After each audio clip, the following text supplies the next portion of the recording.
안녕하세요. 저는 오늘 프로테인 랭귀지의 프리트레인드 모델을 활용한 두 개의 논문을 소개해드리고자 합니다.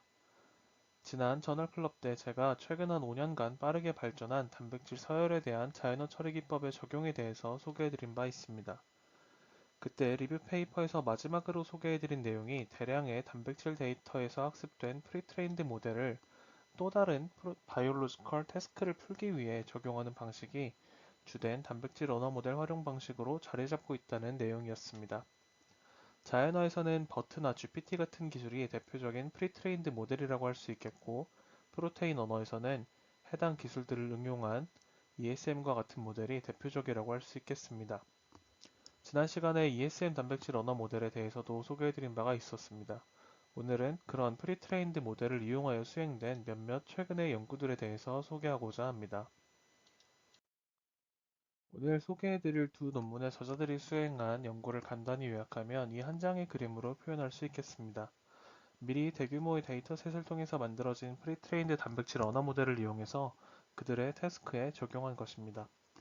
따라서 이 두 논문의 저자들은 태스크를 풀기 위해 프리트레이닝에 이용된 그런 거대한 대규모의 데이터셋을 준비할 필요 없이 라벨링이 잘 되어 있는 소규모의 데이터셋만 준비하면 되었습니다. 일반적으로 버트 모델 등을 자연어 처리의 태스크를 위해 이용할 때는 모델의 파라미터들을 미세 조절하는 파인 튜닝을 하는 것이 일반적인데, 이 저자들은 파인 튜닝을 딱히 거치지도 않았습니다. 단지 엠베딩 모델의 마지막 결과물 혹은 중간 결과물을 뽑아다가 그들이 원하는 방식으로 살짝만 가공하여 그들이 원하는 어떤 태스크, 이 두 논문에서 태스크는 정확히 말씀드리자면 어떠한 예측 작업인데요. 이 예측을 하기 위한 모델을 제작하였습니다. 이 두 논문의 내용을 본격적으로 살펴보기 전에 그들이 사용한 프리트레인드 단백질 언어 모델을 먼저 살펴보도록 하겠습니다. 처음에 말씀드렸듯이 두 논문의 저자들은 페이스북, 지금의 메타 팀에서 만든 ESM 모델을 이용하였습니다. ESM 모델을 가져다가 별도의 가공을 거치거나 파인튜닝 작업 없이 그대로 이용하였습니다. ESM 모델에 대해서는 지난번 제 발표나 ESM 논문을 찾아보시면 상세한 내용을 확인하실 수 있을 것 같습니다. 먼저 첫 번째 논문입니다. 제목은 Alignment Free Estimation of Sequence Conservation for Identifying Functional Sites Using Protein Sequence Embeddings입니다. 제목에서 알 수 있듯이 저자들은 얼라이먼트를 거치지 않고 프로테인 엠베딩을 이용하여 보존되어 있는 레지듀를 탐색하기 위한 방법을 제시하고 있습니다. 2023년 1월에 브리핑스 인 바이오인포메틱스 저널에 발표되었고, 저자들은 유니버시티 오브 조지아의 나타라잔 칸난 교수 연구팀입니다. 실험방 연구실 분들은 브리핑스 인 바이오인포메틱스 저널이 좀 생소하실 수도 있을 것 같은데, 옥스포드 대학에서 발행되는 임팩트 팩터 13점 정도의 상당히 괜찮은 저널입니다. 논문의 내용에 대해서 본격적으로 들어가기 전에 이 컨저브드 레지듀가 뭔지 먼저 설명드리도록 하겠습니다. 프로테인 시퀀스를 살펴보면 프로테인 서열의 일부가 다른 프로테인에서 보존되어 있는 경우가 많습니다.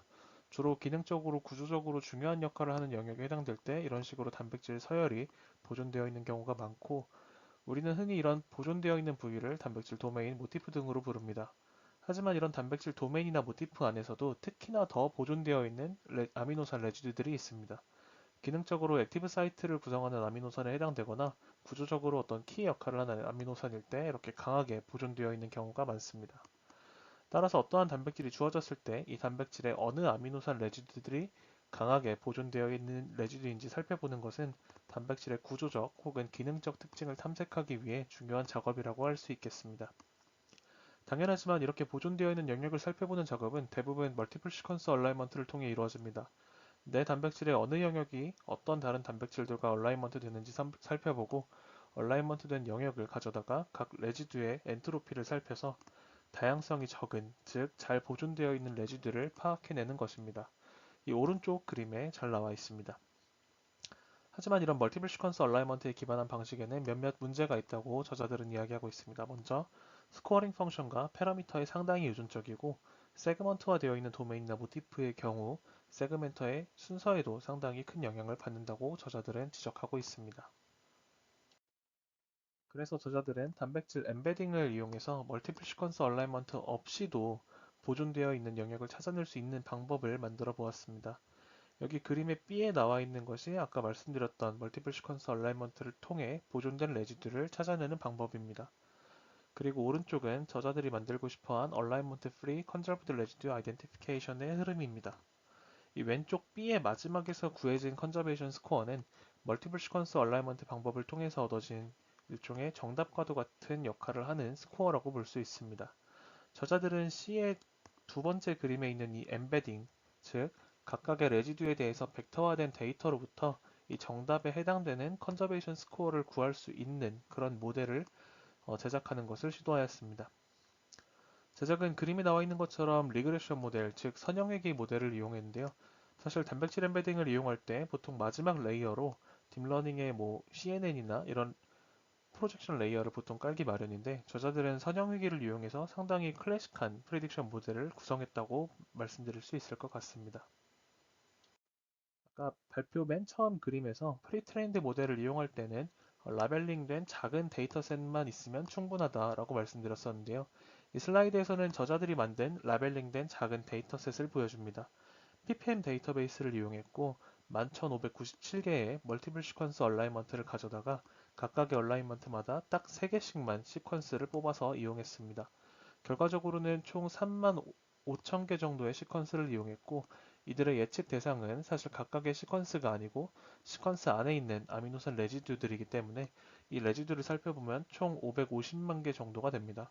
이 550만 개의 레지듀는 멀티플 시퀀스 얼라이먼트를 통해서 구해진 컨저베이션 스코어, 즉 정답 점수가 존재하고 엠베딩 역시 존재하는 라벨링이 잘 된 데이터라고 볼 수 있습니다. 저자들은 이렇게 만들어진 데이터셋을 가져다가 550만 개의 레지듀 중 0.6%에 해당하는 3만 5천 개의 레지듀를 이용해 마지막 레이어에 깔린 선형외기 모델을 트레이닝했습니다. 그리고 이 트레이닝된 선형외기 모델을 이용해서 99.4%에 해당하는 나머지 레지듀들에 대해서 테스트를 진행했습니다. 다양한 선형외기 모델 L2나 라쏘 같은 것들을 테스트해 보았다고 이제 저자들은 말하고 있는데 이건 크게 중요한 것은 아니니까 넘어가도록 하겠습니다. 그래서 이제 이 컨저베이션 스코어 예측 모델의 결과를 말씀을 드리겠습니다. 저자들은 ESM의 여러 버전들과 ESM 외에도 프로트랜스 같은 랭귀지 모델을 컨저베이션 스코어 개선에 적용했다고 하는데요. 그래프에서 보실 수 있는 것처럼 ESM2 모델이 만들어주는 엠베딩을 이용했을 때 다른 모델이 만들어주는 엠베딩을 이용했을 때보다 결과가 좋았다고 말하고 있습니다. 그리고 X축에 있는 것은 모델 안에 들어가 있는 파라미터의 숫자입니다. ESM2 같은 경우에 보면 모델 안에 들어가 있는 파라미터의 숫자에 따라 여러 가지 버전을 제공하고 있는데요. 그 파라미터의 숫자가 X축에 표시되어 있습니다. 파라미터의 숫자가 클수록 크고 헤비한 모델이고 이용 시에 컴퓨터 리소스도 조금 더 잡아먹는다고 볼 수 있습니다. ESM2 여기서 이제 초록색 그래프를 보면은 파라미터의 숫자가 클수록 모델의 퍼포먼스가 더 좋아지지만 이 마지막 두 점, 앞에 거는 3 빌리언 개를 이용한 거고 이제 뒤에 거는 15 빌리언 개를 이용한 것인데 이 둘의 퍼포먼스 차이는 그닥 크지 않은 것으로 나타나는 것을 볼 수가 있습니다. 다음에 수행한 분석은 저는 이제 상당히 흥미롭게 느꼈습니다. 저자들은 이 엠베딩이 정말 단백질 서열 내에서 이 각각의 아미노산이 갖는 문맥적인 맥락을 담고 있다면 이 아미노산이 엠베딩된 정보 안에는 이웃 아미노산이 가진 정보도 어느 정도 담겨 있는 것이 아닌가 하는 생각을 하였습니다. 그래서 단백질 서열 안에 있는 A라는 아미노산이 있으면 이 A라는 아미노산의 엠베딩 벡터를 이 아미노산 A의 컨저베이션 스코어를 예측하는 데 쓴 게 아니라 그 이웃 아미노산의 컨저베이션 스코어를 예측하는 데에 한번 써봤습니다. 그림에 나와 있는 것처럼 오프셋이 플러스 2이면 A의 엠베딩을 이용해 A의 뒤에 있는 아미노산의 컨저베이션 스코어를 예측하는 데 이용하는 그러한 레그레션 모델을 제작한 것이죠. 그 결과는 이렇게 나왔습니다. 당연하게도 오프셋이 0에서 멀어질수록 성능이 떨어지는 것을 볼 수 있습니다. 재밌는 것은 파라미터를 잔뜩 담고 있는 모델일수록 주위의 아미노산에 대한 예측 능력이 어느 정도 유지된다는 것입니다. 저자들은 이렇게 파라미터가 많이 담긴 큰 모델일수록 주변 아미노산에 대한 맥락적 정보도 어느 정도 포함하고 있기 때문에 이러한 결과가 나온 것이라고 서술을 하고 있습니다. 다음 결과는 멀티플 시퀀스 얼라이먼트가 되지 않은 단백질 영역에 대한 컨저베이션 스코어 개선 결과를 보여줍니다. 먼저 위쪽 그림을 먼저 살펴보시면은 이 그림은 BTK라고 하는 단백질에 대한 컨저베이션 스코어를 보여주고 있습니다. 위쪽 그림에서도 위쪽에 있는 그래프가 아까 말씀드렸던 멀티플 시퀀스 얼라이먼트를 통해서 구해진 정답에 해당되는 컨저베이션 스코어입니다. 그리고 위쪽 그림의 아래쪽에 있는 그래프가 저자들이 만든 엠베딩과 레그레션 모델을 이용하는 방법으로 계산한 컨저베이션 스코어입니다. 이 결과에서 저자들이 살펴본 것은 이 컨저베이션 스코어의 분포입니다. 먼저 멀티플 시퀀스 얼라이먼트로 계산한 컨저베이션 스코어의 분포가 아래 그림의 A에 나와 있습니다. 컨저베이션 스코어가 0.5를 넘는 레지듀의 비율이 20% 정도 된다고 합니다. 이 멀티플 시퀀스 얼라이먼트를 이용해서 계산하는 컨저베이션 스코어는 얼라이먼트가 이루어진 영역에 대해서만 수행될 수 있습니다. 아래 그림의 B에 저자들이 만든 모델을 통해서 계산한 컨저베이션 스코어의 분포가 나와 있습니다. 왼쪽에 있는 것이 A와 똑같이 얼라이먼트가 실제로 이루어진 영역들에 대한 점수 분포입니다. 0.5를 넘는 것이 22%로 A의 비율과 거의 유사한 것을 볼 수가 있습니다. 근데 이 B에는 그래프가 하나 더 있습니다. 바로 unaligned residue에 대한 것입니다. 이 저자들이 만든 방법은 멀티플 시퀀스 얼라이먼트를 이용하지 않기 때문에 얼라이먼트가 존재하지 않는, 즉 unaligned residue에 대해서도 컨저베이션 스코어의 예측이 가능합니다. 그 점수 분포를 살펴보면 확실히 얼라인드 레지듀에 비해서는 점수가 낮게 분포해 있는 것을 볼 수가 있습니다.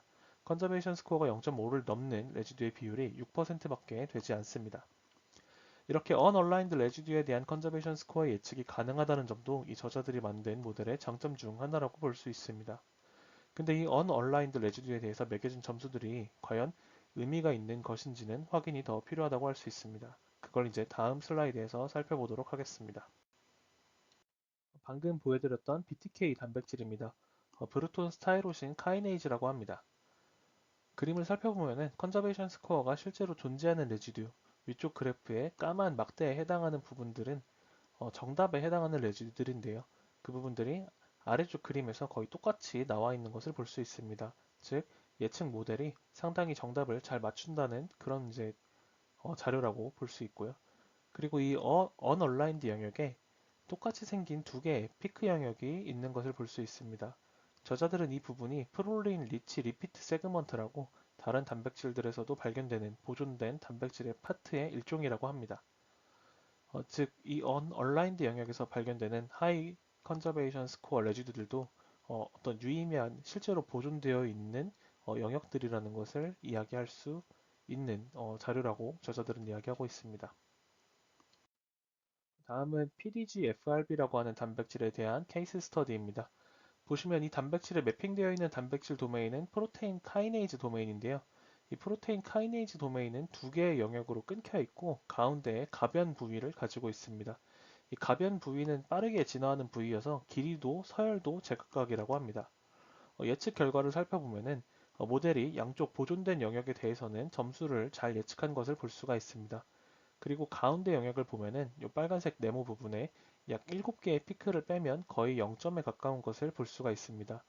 그리고 이 패스트 이볼빙 사이트 내부에 존재하는 7개의 피크를 살펴보니 포스포릴레이션 사이트를 구성하는 보존된 아미노산들이었다고 합니다. 이러한 패스트 이볼빙 사이트 내부에 존재하는 몇 안 되는 보존 서열도 모델이 잘 예측했음을 보여주고 있습니다.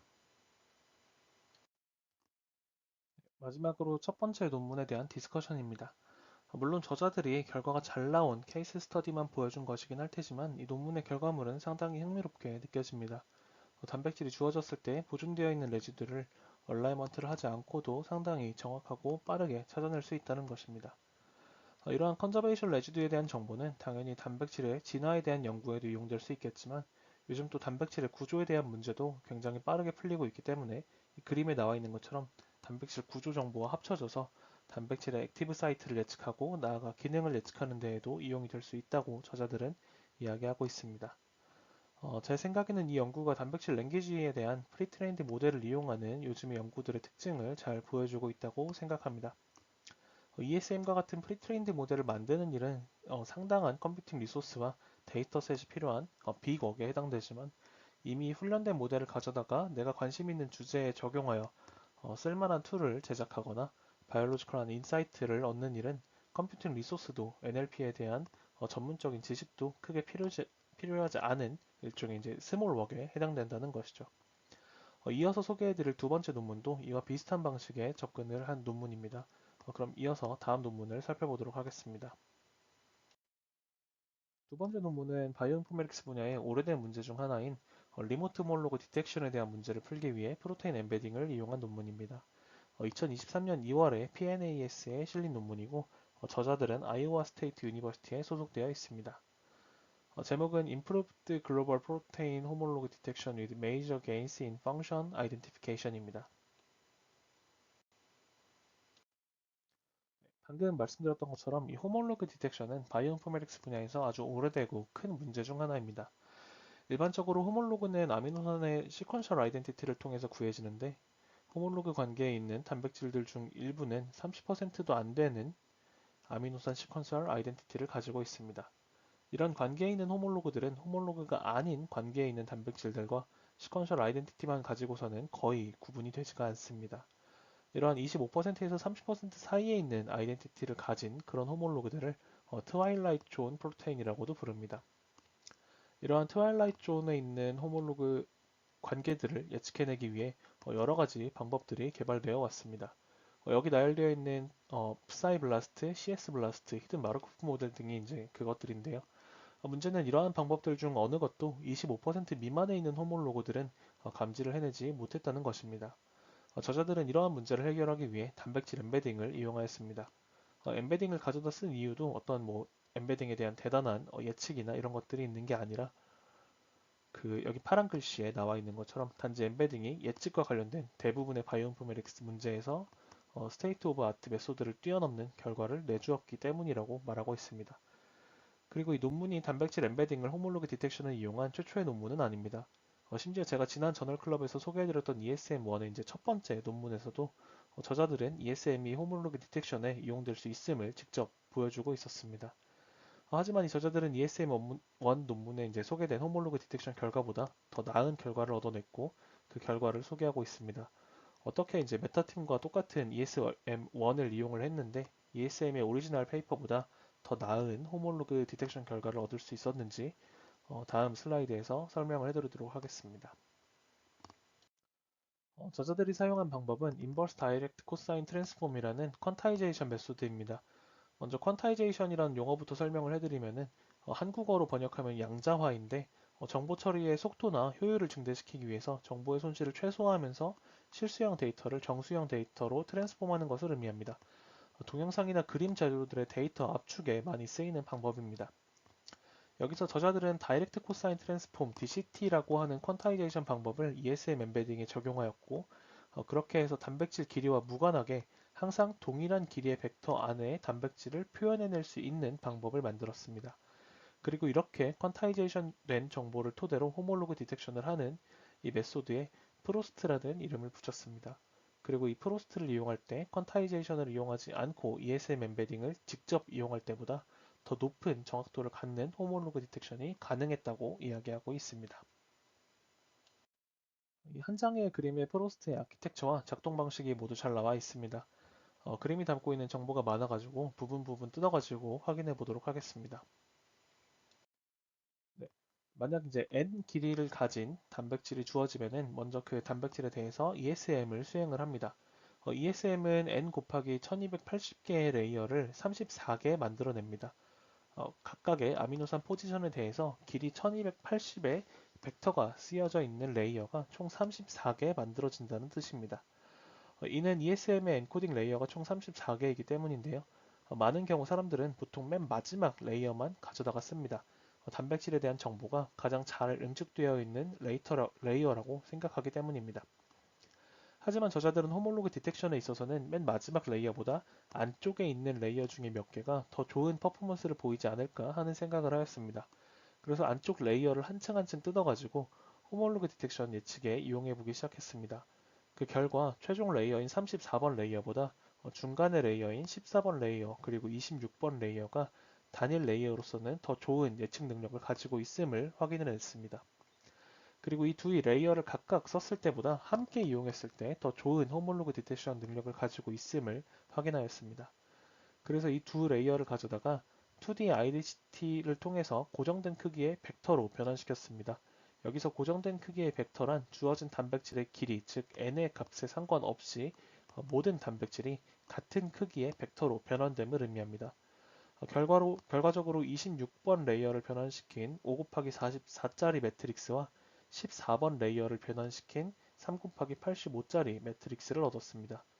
그리고 이 매트릭스를 선형으로 쭉 펼친 다음에 둘을 이어 붙여서 높이가 1이고 길이가 475인 선형 벡터로 이제 변환을 해냈습니다. 즉 임의의 길이 n을 가진 이제 단백질을 길이 n에 상관없이 475개의 값을 가진 벡터로 변환을 해냈다고 보시면 될 것 같습니다. 그리고 단백질 사이의 호몰로그, 즉 유사성을 계산할 때 이제 단순히 이 475개 길이의 벡터 사이에 유사성을 비교하였는데요. 그림의 오른쪽에 나와 있는 것이 바로 그 단계입니다. 4개의 이제 주어진 쿼리 단백질이 있고 스위스프롯이라는 데이터베이스에 있는 56만 개의 단백질 중 내 단백질의 호몰로그를 찾고 싶다면 단순히 이제 내 단백질의 벡터에서 스위스프롯 단백질들의 벡터를 전부 빼고 그 분포를 그려보면 되는 것이죠. 그 결과는 다음 슬라이드에서 소개해 드리도록 하겠습니다. 이게 이제 앞에 그림에서 이어지는 그림인데요. 쿼리 프로테인으로 HPO30이라는 단백질을 넣었을 때의 결과입니다. HPO30이라는 단백질은 아직 휴먼에 있는 호몰로그 단백질이 밝혀지지 않았던 단백질인데요. 이 오른쪽 그림의 그래프를 보면은 HPO30을 변환한 벡터에서 스위스프롯에 있는 모든 단백질의 벡터를 빼본 결과 휴먼에 있는 CLRN3라고 하는 단백질과의 편차가 다른 단백질들에 비해서 굉장히 작았다라는 것을 보여주고 있습니다. 즉, HPO30과 CLRN3가 유사한 벡터로 변환되었음을 의미하는 것입니다. 그리고 이게 프로스트를 통해서 호몰로그를 디텍션하는 방법이라고 이해하시면 될 것 같습니다. 이 그림에서는 앞에 슬라이드에서 보여드렸던 HPO30과 CLRN3 사이의 비교를 보여줍니다. 위쪽의 C에서는 고전적 비교 방법인 아미노산 시퀀스 얼라이먼트와 스트럭처럴 유사성을 보여주고 있습니다. 그리고 D의 방법이 앞에서 말씀드렸던 프로스트를 이용한 방법입니다. 왼쪽이 26번 레이어의 IDCT 변환 결과고 오른쪽이 14번 레이어의 변환 결과인데 두 프로테인의 변환 결과가 유사하고 그 격차, 즉 맨 밑에 있는 히트맵의 값이 상당히 낮은 값들로 이제 채워져 있음을 볼 수가 있습니다. 네, 다음 슬라이드는 이제 저자들이 만든 툴에 대한 벤치마크의 결과입니다. 저자들은 프로스트의 디텍션 능력이 여러 호몰로그 데이터베이스를 대상으로 벤치마크를 했을 때 가장 좋은 결과를 보여준다고 말하고 있습니다. 이용한 데이터베이스는 PPEM, Gin3D, SCAP 등인데 자세한 설명은 넘어가도록 하겠습니다. 이번 슬라이드에서 보여주는 것은 트와일라이트 존보다도 더 아래의 영역, 즉 시퀀셜 아이덴티티가 25%도 안 되는 경우에도 프로스트를 통해서 호몰로그를 디텍션 해낼 수 있음을 보여주는 사례들입니다. ABCD에 있는 그림들이 프로스트로 찾아낸 리모트 호몰로그들의 이제 구조를 보여주고 있고요. E는 A에 나와 있는 두 단백질의 얼라이먼트의 결과입니다. 이에 이제 얼라이먼트에서 보시면 아시겠지만 시퀀셜 아이덴티티가 20% 수준으로 이제 상당히 낮은 두 단백질인데 A의 그림에서 보면은 구조적으로는 또 제법 유사한 구조를 가지고 있습니다. TM 스코어는 0.6 수준으로 상당히 높은 편입니다. 이렇게 구조적으로 유사하지만 시퀀셜 아이덴티티가 낮은 관계에 있는 호몰로그들도 프로스트로 잘 찾아낼 수 있다고 저자들은 이야기하고 있습니다. 네, 이번 슬라이드에서는 구조적 유사성조차 낮은 관계에 있는 두 호몰로그를 찾아낸 결과를 보여줍니다. A와 C에 나와 있는 것처럼 이 두 단백질은 시퀀스상에서도 구조상에서도 큰 유사성을 가지고 있지 않습니다. 하지만 이제 최근의 연구에 따르면 실험적으로 이 두 단백질이 POU2F3라는 단백질의 트랜스크립셔널 코액티베이터라는 동일한 기능을 가지고 있음이 알려졌는데요. 프로스트를 통해서는 이 두 단백질이 제대로 호몰로그로 디텍션 되었다고 저자들은 이야기하고 있습니다. 네, 다음은 이제 이 두 번째 논문에 대한 디스커션입니다. 저자들은 프로스트라고 하는 엠베딩에 기반한 호몰로그 디텍션 방법을 개발을 했고 이 방법이 기존의 방법들에 비해 빠르고 정확함을 보여줬습니다. 그리고 제가 발표에서 자세히 다루진 않았지만 휴먼 단백질 중에 기능이 아직 어사인되지 않은 단백질 중에 약 93%에 대해서 호몰로그를 찾아냈다고 이야기하고 있습니다. 이 저자들도 ESM이라고 하는 프리트레인드 프로테인 랭귀지 모델을 그대로 태스크, 즉 호몰로그 디텍션에 활용하기 위해 몇몇 단계를 추가하여 그대로 이용을 하였는데요. 앞에 보여드린 페이퍼보다는 조금 더 전문적으로 ESM의 34개 레이어 중에 디텍션에 가장 적합한 레이어를 뽑아내고 또 그 레이어에 IDCT라고 하는 양자화 방법을 적용하는 등 문제 해결을 위해 딥러닝 분야에서 쓰이는 몇몇 테크닉을 가져와서 쓴 걸로 저는 이제 분석을 하였습니다. 하지만 이제 전반적으로 살펴보면은 ESM 모델 안에 있는 파라미터에 대해서 맨 처음에 말씀드렸던 것처럼 파인 튜닝을 딱히 거치지도 않았고 그들만의 어떤 대단한 데이터셋을 만들어서 이용한 것도 아니라고 말할 수 있습니다. 좀 복잡한 방법을 이제 적용을 하긴 했지만 기본적인 흐름 자체는 ESM을 그대로 가져다가 맨 마지막에 그들의 문제를 해결하기 위한 레이어를 한층 덧간 수준이라고 말씀드릴 수 있을 것 같습니다. 오늘 발표의 결론도 이와 같은 맥락입니다. ESM과 같은 프리트레인드 모델은 오늘 보여드린 두 케이스를 포함해서 아미노산 서열을 이용하는 거의 모든 분야에서 우후죽순 적용되고 있으며 기존의 스테이트 오브 아트 메소드들을 빠르게 대체하고 있습니다. ESM을 그대로 이용하여 굉장히 적은 수고를 들이고도 기존의 복잡하고 거대한 통계 모델들, 머신러닝 모델들을 대체하는 모델들을 만들어 새로운 바이올로지컬 인사이트나 발견들을 제시하고 그 결과를 좋은 저널을 이제 내고 있습니다. 저는 이런 트렌드가 메타나 구글과 같은 대기업이 딥러닝을 활용한 단백질 연구에 본격적으로 뛰어들면서 발생한 어떤 콩고물을 주워먹는 그런 양상으로 느껴졌습니다. 지금 이제 여러 콩고물들이 이제 떨어지고 있고 여기저기에 이제 뿌려지고 있는데 저희 연구실도 이제 손만 뻗으면 닿는 거리에 있는 그런 큰 콩고물들을 특히 이제 저희 연구실이 원래 잘하고 전문성이 좀 있는 분야와 관련된 그런 콩고물들을 빠르게 이제 집을 때가 아닌가 뭐 이렇게 좀 생각을 하였고요. 네, 이상으로 오늘의 이제 발표를 마치도록 하겠습니다. 감사합니다.